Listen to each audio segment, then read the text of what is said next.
First of all, when it comes to evaluations, we got to do a better job of training our administrators and any evaluator on the new instrument that we're using. Supposedly this past year was supposed to be like a whole steady year, but our district did not use it that way. We were not one of the districts who was chosen to be a pilot district, and I don't think we even applied to be a pilot district for the new instrument. And just like any kind of evaluation instrument, this new one has some flaws also. Some of the things that they are trying to do is work through those flaws. Our district chose not to work through them and used it in a different manner. I don't think any person working in a building is above being evaluated, and that includes administrators and even central office people. It's just that the instrument you use, and you're having to keep subjectivity out of it.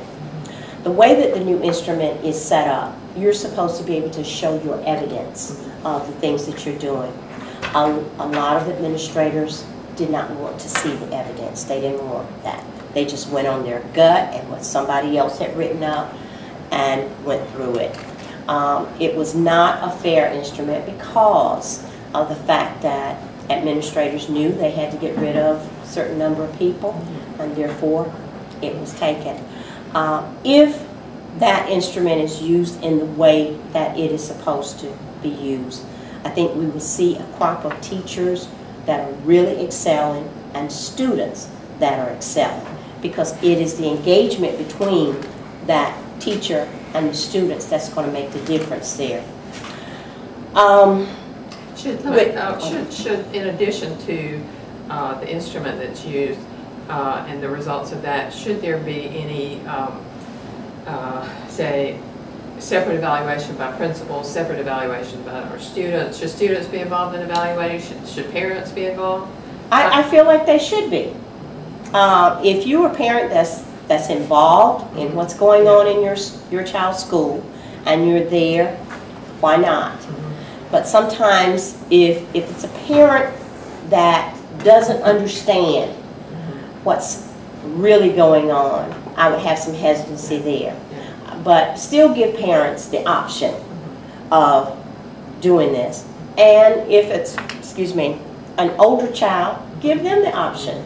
Because kids know whether or not this teacher is doing a good job with them. There may be days when they get mad with the teacher because of something. But in most instances, kids are fair because they want you to be fair with them.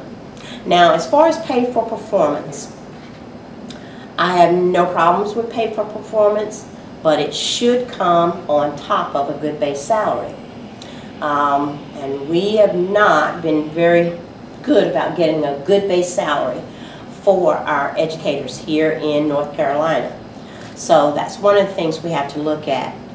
Any kind of pay for performance should be open up to where everyone has a voice in it, in the planning of it and in the implementation of it.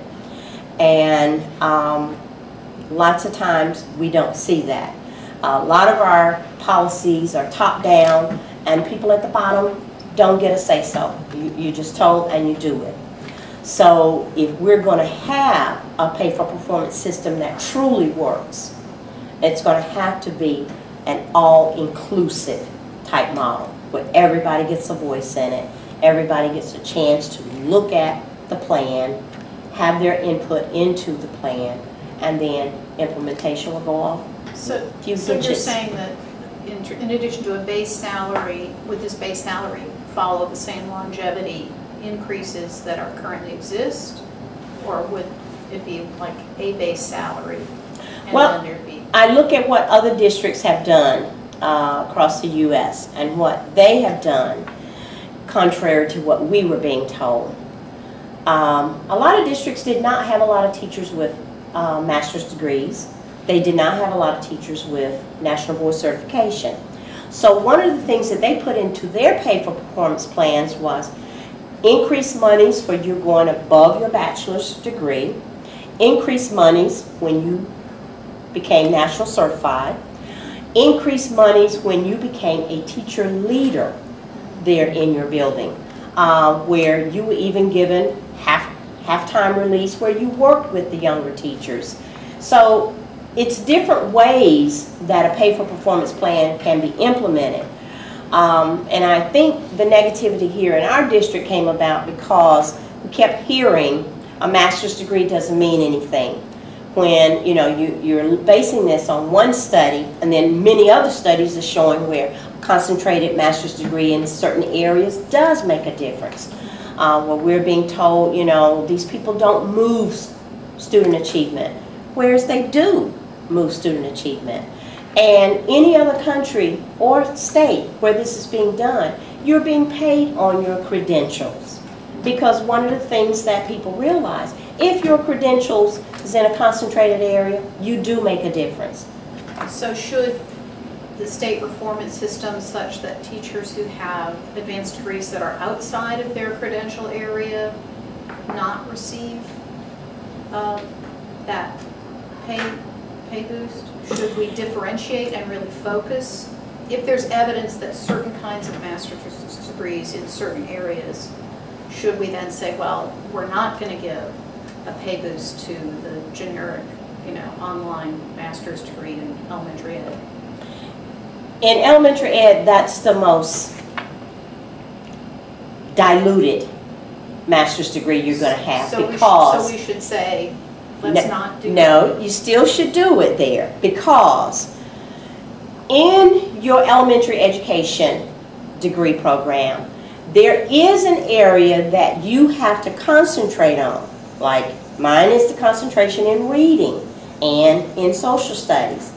But as an elementary teacher, I'm obligated to teach reading, writing, math, science, social studies. I have to teach all 5. And really it's hard to be a master of all 5 of those areas as an elementary teacher.